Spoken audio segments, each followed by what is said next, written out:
जय हिंद। स्वागत है आप सभी का हमारे इस यूट्यूब चैनल पर। और आज हम सीडीपी यानी बाल विकास का महत्वपूर्ण 30 यानी 30 प्रश्न करने वाले हैं। तो आप लोग वीडियो को अंत तक देखें। और फॉर्म भरने का जो डेट है वो निकल चुका है। उम्मीद करते हैं कि आप सभी भी अब तक फॉर्म को भर चुके होंगे। तो अब आप लोग के लिए तैयारी करने का एक सुनहरा अवसर है। जेटेट बहुत लंबे समय के बाद लिया जा रहा है। तो सीडीपी का जो 30 प्रश्न जो फाइनल एग्जाम में पूछे जाते हैं 2016 में जो इस आधार पर पूछा गया था, सेम उस टाइप का पैटर्न लेकर आए हैं। तो वीडियो पर अंत तक बने रहें और जितना ज़्यादा हो सके वीडियो को लाइक सब्सक्राइब शेयर करते चले जाएं। तो पहला जो प्रश्न है, पहला प्रश्न कहता है कि बालक के सर्वांगीण विकास का मुख्य आधार क्या है। जैसा कि आप सभी को पता है कि एक बालक का सर्वांगीण विकास किस प्रकार से होता है। ऑप्शन जो यहाँ पे है, एक परीक्षा, बी अनुशासन, सी शिक्षा और डी खेल। तो इस प्रश्न का जो करेक्ट आंसर होगा ऑप्शन नंबर किसके साथ चला जाएगा। एक बच्चा का जो सर्वांगीण विकास है वो शिक्षा के द्वारा होता है और वो स्कूल, माता पिता दोनों के द्वारा दिया जा सकता है। तो ऑप्शन नंबर सी जो इसका है वो करेक्ट आंसर हो जाएगा। प्रश्न संख्या 2 की ओर चलते हैं, जहाँ पे प्रश्न कहता है कि कर के सीखना सिद्धांत किसने दिया है। तो यह सिद्धांत जो है वो जॉन डेवी के द्वारा दिया गया है। ऑप्शन नंबर बी के साथ चला जाएगा। जॉन डेवी ने कर के सीखने का सिद्धांत दिया है, तो बी इसका करेक्ट आंसर हो जाएगा। वहीं पियाजे ने कितने सिद्धांत दिए हैं आप लोग हमें कमेंट में जरूर लिखेंगे और वीडियो को जितना ज़्यादा हो सके लाइक सब्सक्राइब शेयर करते चले जाएंगे। अगले प्रश्न की ओर चलते हैं, जहाँ पे 3 नंबर प्रश्न कहता है कि सीखने की प्रक्रिया को प्रभावित करने वाला कारक है। तो सीखने का जो प्रक्रिया होता है बच्चों में वो वातावरण, रुचि, प्रेरणा। तो सीखने की प्रक्रिया वातावरण से भी प्रभावित होती है, रुचि इससे भी प्रभावित होती है और प्रेरणा से। इस प्रश्न का जो करेक्ट आंसर होगा वो ऑप्शन नंबर किसके साथ चला जाएगा, डी के साथ चला जाएगा। इनमें से सभी इसका करेक्ट आंसर हो जाएगा। अगले प्रश्न की ओर चलते हैं, प्रश्न संख्या 4। राष्ट्रीय शिक्षा नीति 2020 में किस पर विशेष बल दिया गया। राष्ट्रीय शिक्षा नीति 2020 में किस पर विशेष बल दिया गया था। तो वो बल दिया गया था कौशल आधारित शिक्षा पर। कौशल आधारित शिक्षा, इसका correct answer option number B के साथ चला जाएगा। केवल परीक्षा तो गलत हो जाएगा, दंड व्यवस्था गलत हो जाएगा, रटन शिक्षा ये गलत हो जाएगा। तो ऑप्शन नंबर बी इसका बेस्ट आंसर है। अगले प्रश्न की ओर 5 नंबर प्रश्न कहता है कि बालक का प्रथम शिक्षक कौन होता है। तो बालक का प्रथम शिक्षक जो होता है वो उनका माता होता है और ऑप्शन नंबर 20 का करेक्ट आंसर होगा मित्र। तो मित्र हमारे आस पड़ोस के होते हैं, यानी कि एक परिवार से बाहर होते हैं। प्रधानाचार्य, जब हम स्कूल पीरियड में जाते हैं, बच्चे को जब स्कूल भेजते हैं उस समय प्रधानाचार्य आते हैं, समाज, ये तीनों नहीं होगा, जबकि माता इसका करेक्ट आंसर हो जाएगा। 6 नंबर प्रश्न कहता है कि कक्षा में अनुशासन बनाए रखने का सर्वोत्तम तरीका क्या है। तो एक कक्षा में बालक को अनुशासन बनाने का सही तरीका क्या होना चाहिए। दंड देना गलत बात, डराना ये भी गलत है, चिल्लाना ये भी गलत है। ऑप्शन नंबर सी जो इसका है प्रेरित करना, ये काफ़ी सबसे बेस्ट आंसर है। तो ऑप्शन नंबर सी इसका करेक्ट आंसर हो जाएगा। और कक्षा में अनुशासन बनाए रखने के लिए बच्चों को जितना ज़्यादा हो सके प्रेरित किया जाए, ज़्यादा अच्छा होगा। 7 नंबर प्रश्न कहता है कि समावेशी शिक्षा का अर्थ है। तो समावेशी शिक्षा का अर्थ होता है केवल प्रतिभाशाली बच्चों की शिक्षा, गलत। केवल ग्रामीण शिक्षा, ये भी नहीं होगा। ऑनलाइन शिक्षा, ये भी नहीं होगा। सभी बच्चों को समान अवसर देना समावेशी शिक्षा का कहलाता है। तो ऑप्शन नंबर बी के साथ चला जाएगा, बी इसका करेक्ट आंसर हो जाएगा। 8 नंबर प्रश्न कहता है कि आईक्यू का संबंध किससे है। आईक्यू का संबंध किससे है। तो आईक्यू का संबंध जो खेल से नहीं होगा, वजन से नहीं होगा, ऊंचाई से नहीं होगा, बुद्धि से हो जाएगा, जो कि ऑप्शन नंबर ए के साथ दिया गया है। तो ये इसका करेक्ट आंसर हो जाएगा। इसी तरह से जितना ज़्यादा हो सके वीडियो को शेयर करते रहे। 30 महत्वपूर्ण जो सीडीपी प्रश्न आप लोग को पूछे जाते हैं आज मॉडल सेट यानी कि प्रैक्टिस सेट 1 लेकर आए हुए हैं। कल के वीडियो में आप लोग को 2 मिलेंगे। इसके बाद SST कंप्लीट पेपर आप लोग को बहुत जल्द करवाने वाले हैं। तो आप लोग जितना ज़्यादा हो सके वीडियो को शेयर करते चले जाएंगे। और साथ ही एक बात ध्यान देंगे, यहाँ से जो भी प्रश्न आप लोग को बताया जा रहा है एग्जाम में पूछे गए हैं और उम्मीद करते हैं कि इस बार भी पूछे जाने की काफ़ी संभावनाएं हो सकती है। साथ ही 9 नंबर प्रश्न कहता है कि सीखने का सबसे प्रभावी माध्यम कौन सा है। तो सीखने का सबसे प्रभावी माध्यम क्या हो सकता है। ए रटना, गलत है। दंड, ये भी गलत है। परीक्षा और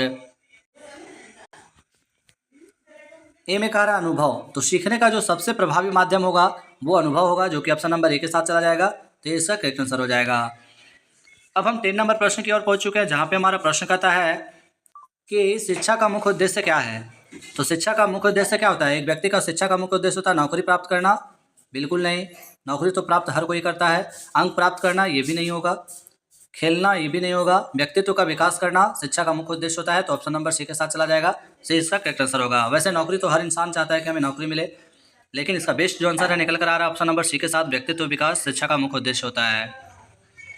11 नंबर प्रश्न की ओर चल गए हैं और अभी हमने इससे ऊपर पहले भी पूछे थे कि पियाजे के ने बाल विकास के कितने चरण बताए हैं, तो उन्होंने 4 स्तर बताए हैं। कौन कौन से बताए हैं आप लोग हमें कमेंट में जरूर लिखेंगे। तो ऑप्शन नंबर सी के साथ चला जाएगा, सी जी करेक्ट आंसर हो जाएगा। 12 नंबर प्रश्न कहता है कि भाषा सीखने का प्रथम माध्यम क्या है। काफ़ी अच्छे प्रश्न है, काफ़ी इजी से प्रश्न है और हल्के प्रश्न से ही हम शुरुआत किए हैं। भाषा सीखने का प्रथम माध्यम क्या है। पहला है विद्यालय, नहीं होगा। पुस्तक नहीं, मित्र नहीं, तो परिवार इसका निकल कर आ रहा है सही आंसर। भाषा सीखने का जो प्रथम माध्यम है जहाँ बच्चे सीखते हैं तो वो अपने परिवार में सीखते हैं, तो ऑप्शन नंबर बी के साथ चला जाएगा। 13 यानी कि 13 नंबर प्रश्न कहता है कि बालक सबसे अधिक कब सीखता है। तो एक बालक कब सीखता है। खेलते समय, सोते समय, डांट खाने पर, परीक्षा में। तो एक बालक जो है सबसे अधिक सीखता है खेलते समय, जो कि ऑप्शन नंबर ए के साथ चला जाएगा। ए इसका करेक्ट आंसर हो जाएगा। अगले प्रश्न की ओर चलते हैं। 14 नंबर प्रश्न कहता है क्या का अधिकार अधिनियम कब लागू हुआ। तो शिक्षा का अधिकार अधिनियम 2009 से संबंधित है। वहीं संपूर्ण भारत में कब लागू किया गया, तो 1 अप्रैल, आप लोग नोट कीजिएगा, 1 अप्रैल 2010 को, और 86वें संविधान संशोधन के तहत में। तो आप लोग इसे अच्छे से नोट कीजिएगा। ऑप्शन नंबर सी के साथ चला जाएगा, सी इसका करेक्ट आंसर होगा। अगले प्रश्न की ओर चलते हैं। प्रेरणा का कार्य क्या है। मेरे प्यारे बच्चों, प्रेरणा यानी सीखने की गति बढ़ाना, दंड देना, रोकना, डराना। तो प्रेरणा का काम होता है सीखने की गति बढ़ाना। प्रेरणा अगर हमें किसी से ज्ञान मिलता है तो क्या होता है, एक प्रेरणा होता है, और सीखने का जो माध्यम है उसमें वृद्धि होता है। 60 नंबर प्रश्न कहता है कि कक्षा शिक्षण का सर्वोत्तम तरीका है। तो कक्षा शिक्षण का सर्वोत्तम तरीका क्या हो जाएगा। व्याख्यान विधि नहीं, दंड विधि ये भी नहीं होगा, रटन विधि नहीं होगा, सहभागिता विधि ऑप्शन नंबर बी के साथ चला जाएगा। बी इसका करेक्ट आंसर हो जाएगा। अगले प्रश्न की ओर चलते हैं। 17 नंबर प्रश्न कहता है कि बाल केंद्रित शिक्षा का समर्थक कौन था। तो बाल केंद्रित शिक्षा का समर्थक जो समाजशास्त्री थे उनका नाम था रूसो। ऑप्शन नंबर ए के साथ चला जाएगा। ए इसका करेक्ट आंसर हो जाएगा। अगले प्रश्न की ओर चलते हैं, जहाँ पे 18 नंबर प्रश्न कहता है कि निम्न में कौन सा अधिगम का प्रकार है। अधिगम का प्रकार अनुकरण करके, प्रयास एवं भूल का सिद्धांत, अंतर्दृष्टि, उपरोक्त में से सभी। तो इसका जो करेक्ट आंसर होगा ऑप्शन नंबर डी के साथ चला जाएगा। इनमें से सभी, अनुकरण ये भी अधिगम का प्रकार है, प्रयास एवं भूल, और अंतर्दृष्टि। तो ऑप्शन नंबर डी इसका करेक्ट आंसर होगा। 19 नंबर प्रश्न कहता है कि शिक्षा मनोविज्ञान का संबंध किससे है। तो शिक्षा मनोविज्ञान का संबंध जो है वो व्यापार से है नहीं, कृषि से नहीं, राजनीति से नहीं। इसका संबंध होगा शिक्षण अधिगम से, जो कि ऑप्शन नंबर सी के साथ चला जाएगा। तो सी इसका करेक्ट आंसर होगा। अगले प्रश्न की ओर चलते हैं। 20 नंबर प्रश्न कहता है मूल्यांकन का उद्देश्य क्या है। मूल्यांकन का उद्देश्य क्या है। तो डर पैदा करना नहीं, दंड देना नहीं, अनुपस्थिति देखना, गलत बात है। तो ऑप्शन नंबर 20 का करेक्ट आंसर होगा प्रगति जानना। ऑप्शन नंबर 20 का करेक्ट आंसर होगा। 21 कहता है सीखने का नियम किसने दिया। तो सीखने का जो नियम है थॉर्नडाइक के द्वारा दिया गया था। ऑप्शन नंबर ए के साथ चला जाएगा। आप लोग हमें कमेंट में लिखेंगे पाउलो, फ्रायड और कोहलर ने कौन कौन से सिद्धांत दिए। अगले प्रश्न की ओर चलते हैं। 22 नंबर प्रश्न कहता है कि बुद्धि परीक्षण का जनक किसे माना जाता है। तो बुद्धि परीक्षण का जनक किसे माना जाता है। बीने को माना जाता है। ऑप्शन नंबर ए के साथ चला जाएगा। ऑप्शन नंबर ए इसका करेक्ट आंसर होगा।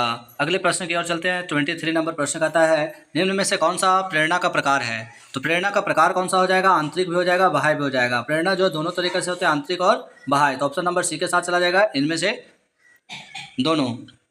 24 नंबर प्रश्न कहता है कि बच्चों में सृजनात्मकता बढ़ाने के लिए क्या आवश्यक है। दंड देना नहीं, भय नहीं, दबाव नहीं। तो ऑप्शन नंबर बी के साथ जाएगा स्वतंत्रता। बच्चों में सृजनात्मकता बढ़ाने के लिए सबसे आवश्यक है स्वतंत्रता।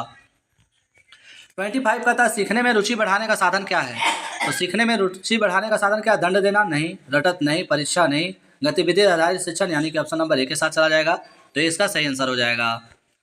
26 कहता है कि बाल विकास मुख्यतः किसका परिणाम है। तो बाल विकास जो है वंशानुक्रम का परिणाम है, वातावरण का।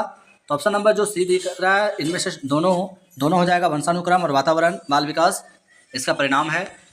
और 27 नंबर प्रश्न कहता है कि शिक्षक की सबसे महत्वपूर्ण भूमिका क्या है। शिक्षक की सबसे महत्वपूर्ण भूमिका क्या है। तो मार्गदर्शक के रूप में। ऑप्शन नंबर ए के साथ चला जाएगा। आंसर क्वेश्चन को एक साथ लेकर आए हुए हैं आप लोग को, ताकि दिक्कत ना हो और अच्छे से आप लोग अध्ययन कर सके।